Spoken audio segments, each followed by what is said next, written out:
Olá, você está em mais um Historicidade. Eu sou o César Agenor e no programa de hoje nós vamos conversar sobre memória e cidade. Para isso nós estamos recebendo hoje o professor Leandro da Silva Alonso, graduado em História pela Universidade Católica de Santos e mestre na mesma área pela PUC São Paulo. O professor Leandro é professor da Universidade Católica de Santos e da Fundação Lusíada. Leandro, prazer recebê-lo aqui. Muito obrigado por ter aceitado o nosso convite. E esse tema, história e cidade, que nós vamos conversar hoje, é um tema que envolve a todos nós.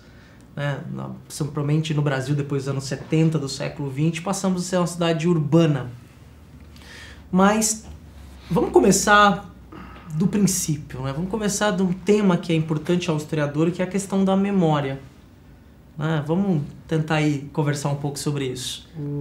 Bem, falando de memória, eu penso primeiro, antes de falar de memória, falar de esquecimento, de cidade, de história, pensar que uma das preocupações que a gente deve ter em se tratando de pesquisa em história é justamente pensar na funcionalidade do trabalho que o historiador produz, né? Onde que eu insiro esse trabalho dentro da sociedade e, por consequência, atendendo às demandas que vem crescendo. Falar em memória diz respeito a pensar nos elementos que causam lembrança dentro do processo histórico, né? Que não estão relacionados à história, mas que não necessariamente serão geradoras da história, né? A memória ela é um elemento que está presente no passado, mas que precisa ser resgatado. Daí a necessidade de se pensar a função da memória no cotidiano em que o historiador está inserido para ele poder resgatar esses elementos. Então, a memória ela é um elemento fundamental na medida em que eu também faço um contraponto com a questão do esquecimento, né? Então, aquilo que deve ser lembrado faz parte de um conjunto de coisas que também dialogam com aquilo que deve ser esquecido.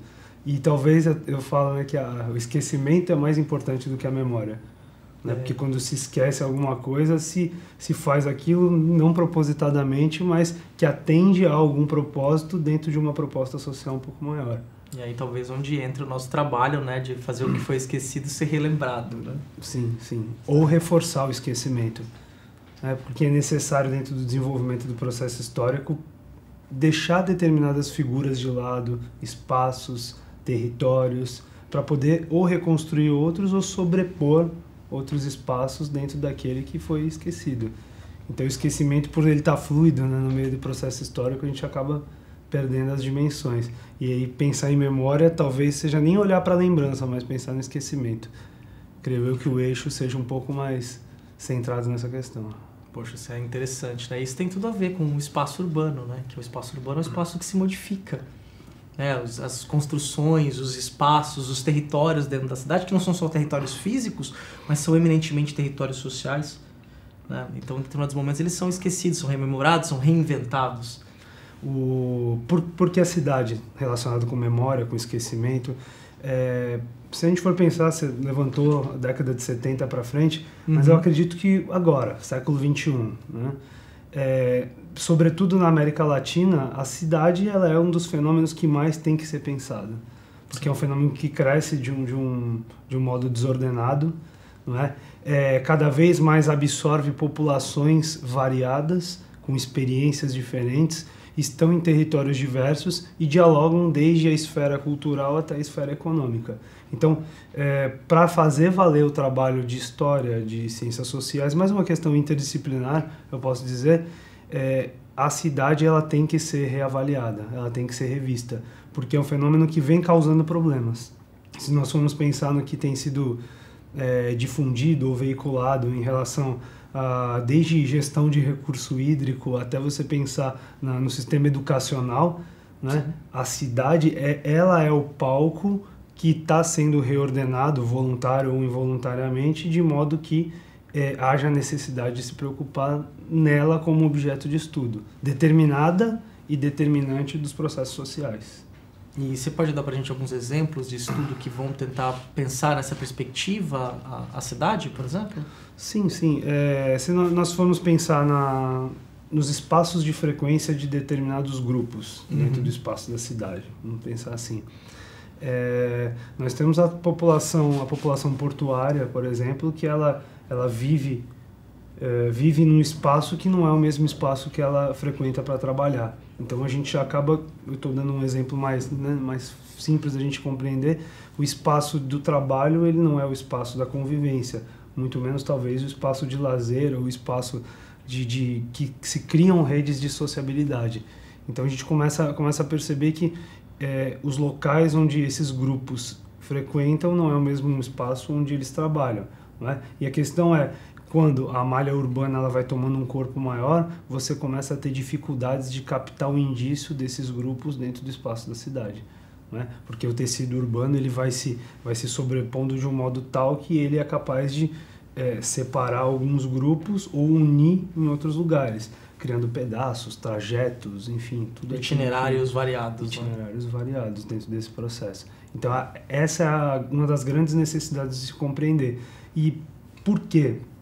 Porque isso pode alimentar políticas públicas relacionadas, por exemplo, a demandas de determinadas populações em certos espaços, né? Desde você pensar na necessidade de construir saneamento básico para alguns grupos que vivem em áreas que antes não eram ocupadas, até você criar o espaço de educação, de lazer, de cultura, que faz parte da necessidade. Se a gente para pensar recentemente o movimento dos rolezinhos, né? Sim. Foi reivindicação de um espaço cultural numa grande capital. Até o prefeito de São Paulo foi andar de atendeu, criou polos ali de cultura, onde esses jovens pudessem se expressar em suas comunidades. Mas foi pelo menos inicialmente, o movimento foi uma expressão por esse tipo de coisa. Você falando me levou a pensar nesse exemplo dos rolezinhos, né? E as populações pobres dentro da cidade, não vou falar que tiveram espaços limitados, mas sempre tiveram ali os seus espaços, muitas vezes demolido, acuado, como aqui em Santos, por exemplo, quando nós tivemos ali. Isso aconteceu em Santos, aconteceu no Rio de Janeiro, nas reformulações urbanas. No Rio de Janeiro, o Pereira Passos, no comecinho do século XX, logo no comecinho da República, quis reformular a cidade, né? Então abriu as grandes avenidas, acabou com os cortiços, jogando aquela população que foi parar nos morros.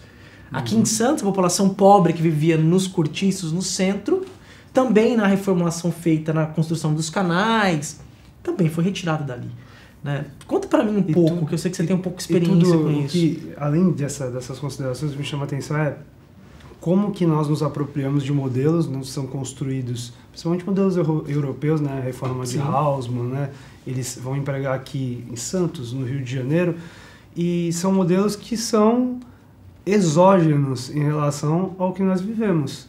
Ou seja, eu não consigo enxergar hoje uma proposta de se tentar não fazer uma cidade, porque cidades planejadas a gente sabe que tem, mas de tentar retomar essa cidade, reestabelecer, reestruturar com um modelo local, né? Porque o crescimento se deu de uma forma tão desordenada que é muito complicado você tentar retomar ou reordenar, né? Acho que a palavra mais sensata é essa, reordenar esses espaços. Esses modelos europeus, não só de organização urbana, elas desprezam quais são as especificidades nacionais e regionais. Porque se nós formos falar em especificidade nacional, a gente ainda despreza um país que tem pequenas especificidades, né? Vários Brasis dentro do mesmo Brasil, que dirá então em regiões. Santos, a gente chama Santos como se fosse um espaço maior do que ele é, na realidade, e acaba fazendo com que eu crie uma proposta que não faz parte desta cidade. Então, o que a gente faz? Também com o desenvolvimento econômico, a especulação imobiliária, que é um fenômeno bastante recente, né, pós 2005, que começa a crescer bastante, você também vai delineando quais espaços vão ser ocupados por cada um dos grupos. Então, talvez por fatores econômicos, o que antes, no começo do século XX, como você anunciou, acabou segregando certos grupos do espaço, hoje você faz esse fenômeno de segregar os sujeitos do espaço de onde eles vivem, só que de uma forma mais sutil. De modo que você não perceba que você está sendo segregado desse espaço. Sim. E ser segregado significa formar outros espaços. E esses outros espaços vão criar suas próprias redes de sociabilidade, estruturar comércio, criar meios de sobrevivência que muitas vezes nem dialogam com esses outros grupos, embora estejam conectados. Se a gente parar para pensar, a Baixada Santista, que é uma região de mais de 1 milhão de habitantes, beirando a 1,5, né, você tem cidades que nos últimos 20 anos cresceram de maneira maneira muito grande, né? Como Praia Grande e Bertioga, que agora também está crescendo. Quer dizer, Praia Grande dos anos 90 para cá, até menos, cresceu muito e muitas pessoas de Santos estão se deslocando para essas regiões, né? Esse movimento. São Paulo, né? E de São Paulo também, né? Porque lá não tem água, né? O pessoal desce para cá, né? Mais no finalzinho do ano passado para esse. Mas eu vejo que esse crescimento que ele vai acontecendo, que vai tocar, por exemplo, para mim, Praia Grande é um dos grandes referenciais de crescimento, porque se você for buscar um retrato, uma paisagem da Praia Grande de 20 anos para cá, você percebe uma outra cidade nascendo. Só que uma outra cidade que também vai recolocar novos espaços, né? Onde empurra a própria população que vivia nesses espaços e que muitas vezes agora passa a ter um convívio incompatível com o próprio lugar onde vivem. Porque eles acabaram perdendo o poder de sobreviver num lugar por questões econômicas, por questões de emprego, e eles vão buscar outras áreas, né, criar novos territórios dentro da própria cidade da Praia Grande, porque eles não conseguem mais viver ali. O mesmo fenômeno a gente sente em Santos. Só que é como se nós tivéssemos o epicentro Santos, ele vai alastrando, né? Você vai indo, principalmente em sentido litoral sul, né? Porque no sentido do Guarujá a população ela já tem um formato mais específico, né? Já bairros bastante marcados para sobrevivência desses grupos. Agora, pensando em Santos em direção ao litoral sul, a gente percebe que eu tenho uma expansão que vai criando, eu não sei se eu posso chamar de desenvolvimento, né? Eu digo transformação, porque desenvolvimento pressupõe que eu saio de uma coisa atrasada para uma coisa adiantada, e muitas vezes não é isso que acontece. Sim, claro. Mas a transformação do espaço. Então eu transformo, e transformar a gente acaba colocando grupos que são... A gente tem uma população indígena bastante forte no litoral sul, que também vai começar a ser empurrada. Sim, Mongaguá temos reservas ali, né? Mongaguá tem bastante. Itanhaém... Que é uma cidade que tem crescido. Itanhaém, o crescimento de Itanhaém é impressionante. E se construírem de fato o aeroporto lá, né? Então vai mudar completamente o panorama da cidade. Leandro, nós vamos continuar essa conversa, eu vou chamar um rápido intervalo. Então, aguarde um minutinho, nós já voltamos logo após o nosso intervalo.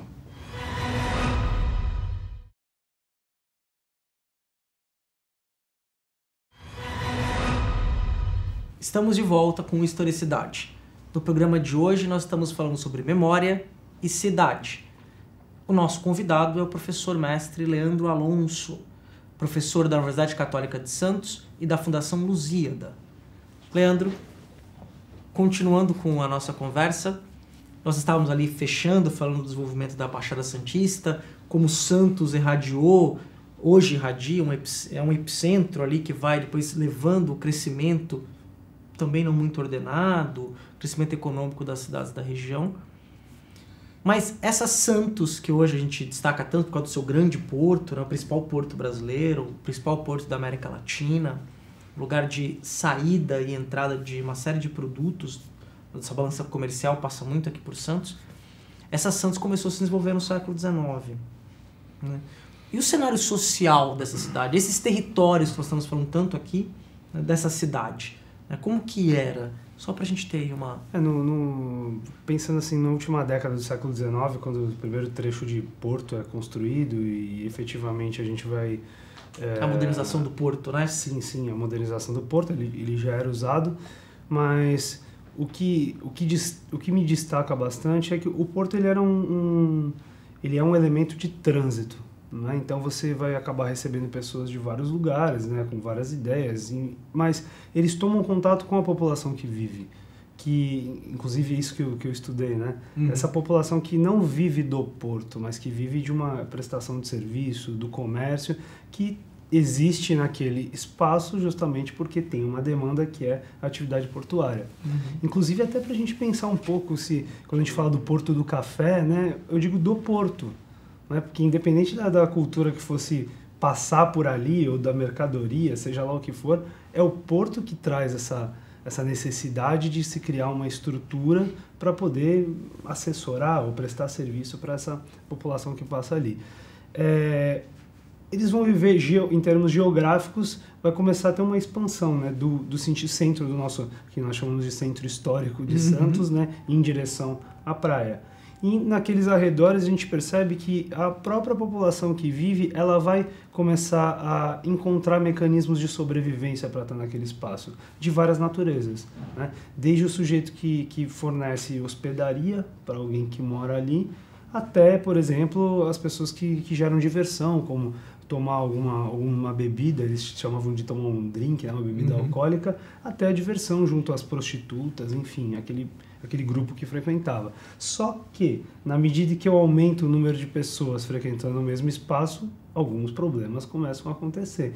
Então a gente percebe que nós temos uma atuação muito forte da delegacia de polícia também fazendo uma fiscalização e mediando essas relações, né? Então, desde pensar na criminalidade até aparar pequenas arestas que são problemáticas dentro do cotidiano desses grupos que vivem prestando serviço para esse grupo que está no porto. Não desprezando um, nem enaltecendo o outro, mas imaginando que um vai alimentar o outro. Eles não vão existir isoladamente, eles precisam desse contato. E onde? É nesse espaço dessa cidade que está saindo do centro, passando pela região, extravasando a Vila Matias, né? Que eles vão desbravar a Vila Matias, vão atravessar em direção à praia e passam a ocupar essa região que acaba hoje sendo... em direção a Conselheiro Neves, que hoje é a praia. A zona mais nobre da cidade. Né? Sim, que seria a zona mais nobre, que é a zona menos habitada, na realidade. Então, desse século XIX, a gente enxerga esse movimento que vem acontecendo. E só que com o trânsito de imigrantes, principalmente, nós percebemos que eu preciso trazer alguns espaços que acabam virando espaços próprios de determinadas nacionalidades, né? Como o estudo de imigração, que há pouco foi conversado.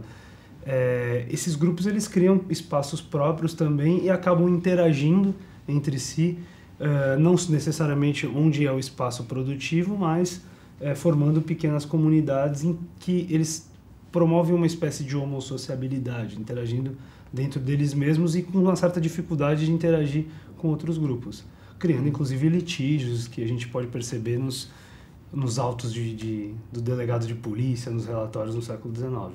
Isso é muito Esses comum. Grupos de pessoas de outros países, de outras culturas, Isso. que são colocadas todos dentro de uma cidade que é uma cidade de movimento, Sim. né, do porto, e aí eles entram em conflitos. E, pô, isso é bem interessante isso. Fora a questão, né, da própria prostituição, dos jogos de azar, que eram ainda liberados no Brasil, né? Santos depois ficou conhecida pelos seus cassinos, né?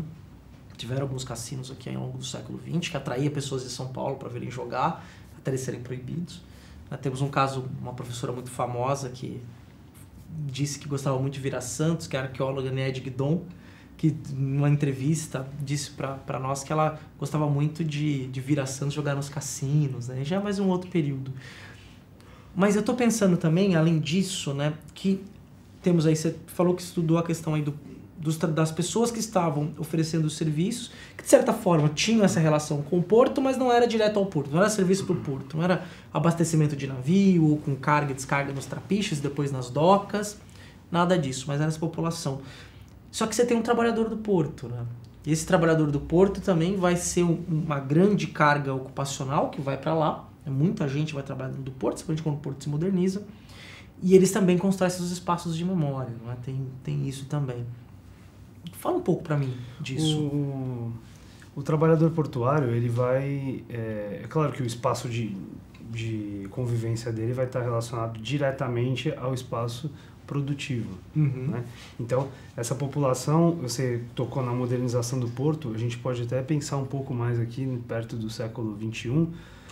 Esse processo de modernização, ele vai empreender, né? Basta passar próximo aos armazéns, você vê uma infinidade de equipamentos, empilhadeiras, alguns que inclusive que eu não conheço nem o nome, mas que eles não tiraram a necessidade da existência desse trabalhador dentro desse espaço.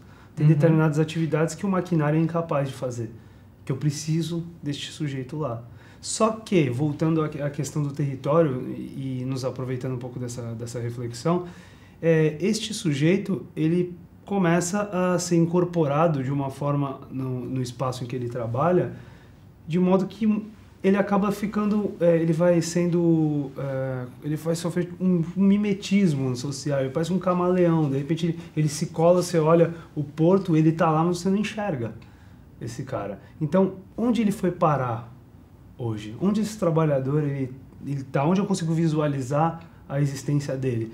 Antes nós tínhamos lá a região onde ainda é frequentada, a região da Santa, onde o pessoal se reunia, a parede onde eles pegavam a senha para poder trabalhar, eles têm os bares que ficam ali próximos, né? Até o que eles chamavam da zona de baixo meretrício, em que eles frequentavam, muitas vezes como espaço de sociabilidade, não por causa do propósito final da zona de baixo meretrício, mas hoje você começa a perceber que o desenvolvimento desse espaço da cidade acaba camuflando a presença desses trabalhadores no meio do caminho.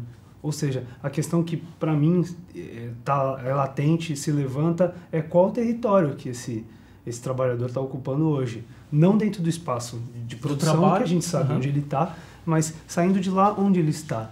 Né? Que bairros esses caras frequentam, onde eles moram. Né? Nós temos na Zona Noroeste lá o conjunto dos estivadores, né? Criado para abrigar a população que vinha trabalhar no porto. Mas e hoje? Quais são os espaços de lazer? Será que ele está vinculado mesmo à produção, ao mundo do trabalho, ou está vinculado a uma regionalidade que não é Santos, como, por exemplo, reviver o interior da Bahia, ou reviver o lugar de onde eles saíram, ou pensar naquele convívio familiar que ele tinha numa região que não é a que ele vive hoje? Será que esses são espaços de convívio dele, são resistências da permanência desse trabalhador estivador em Santos, ou ele foi empurrado aos poucos junto com esse processo de modernização da cidade? E nisso se tornou esquecido, né? E nisso ele foi esquecido. Né? Um dos elementos centrais é a estátua do estivador, né, que eu gosto de falar bastante dela. Um monumento grande, né, que fica na avenida perimetral, que contorna o estuário do porto, né? A construção dessa estátua, a inauguração, ela foi de 1996, aproximadamente disso. Foi uma obra encomendada por artistas. O Vitor D'Alessio foi um dos que elaborou essa estátua, renomado artista plástico, e eles tentaram construir uma memória desse estivador, né? Fazendo-se, a gente relembrar um pouco da estátua, a gente tem uma cena da sacaria, né? O estivador sem blusa, com a sacaria na cabeça, fazendo o seu trabalho braçal, né, do porto. Sacaria, no caso, saco de café, né? Sacos de café. A cena clássica, né, de se carregando, os estivadores enfileirados, carregando aquele saco na cabeça. Retrataram ali, lá para a década de 1910 e 20, que eles conseguiram pegar um tipo do que seria o trabalho do estivador. E eles materializaram aquilo numa obra de aço que foi criada para durar pelo menos uns 50 anos, portanto foi para ter uma memória duradoura, de certa forma. Um monumento, né? Um monumento. E foi escolhido um espaço específico para que essa estátua pudesse passar. Né? Então eles foram lá, colocaram essa estátua no espaço, em frente ali os terminais que ficam próximos ao prédio de hoje do Banco do Brasil, ali no centro da cidade, um pouquinho mais para trás. E nós percebemos o seguinte, essa estátua foi colocada, houve uma mobilização dos trabalhadores para eles prepararem esse espaço, um espaço que havia sido abandonado. Eles capinaram a região, houve uma inauguração com discurso dos sindicatos, com discurso da prefeitura, algumas empresas que trabalham no porto também fizeram parte do evento. Então, houve toda uma mobilização na cidade para que essa memória fosse materializada através de um monumento, né? Construindo talvez um patrimônio, e a gente pode discutir isso um pouco mais para frente. Né? E aí, quando constrói essa estátua, ela é inaugurada em 1996 e ela simplesmente é colocada num espaço onde ninguém mais dialoga com ela. Então passam aí aproximadamente 11 anos, lá para 2006, 2007, exatamente, os jornais começam a discutir, e a estátua do trabalhador portuário, onde é que ela está? Então ela já estava, tem algumas imagens, alguns acervos fotográficos, principalmente em reportagem de jornal, que a gente percebe a estátua coberta por mato, completamente descuidada. Totalmente Abandonada. Então, a criação desse espaço da memória para se lembrar o estivador foi feita à revelia da própria população trabalhadora do porto. Não houve uma identidade, uma subjetivação deste objeto como, isto me representa. Exatamente. O trabalhador, ele olha aquela imagem e ele não se vê naquela imagem. Ou seja, é como se eu visse uma estátua que não tem alma, né?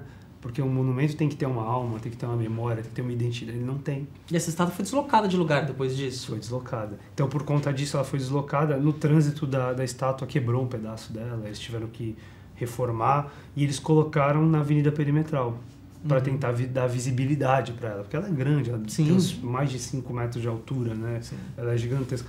E não colou. E tem um radar perto, você tem que diminuir. Você é obrigado, Tem obrigado a diminuir para olhar para ela. Não dá. E onde que fica essa memória desse trabalho? Então fica claro para a gente que esses espaços de memória que são construídos, eles são feitos muitas vezes para cumprir, quem sabe, um protocolo, uma burocracia necessária, mnemônica, né?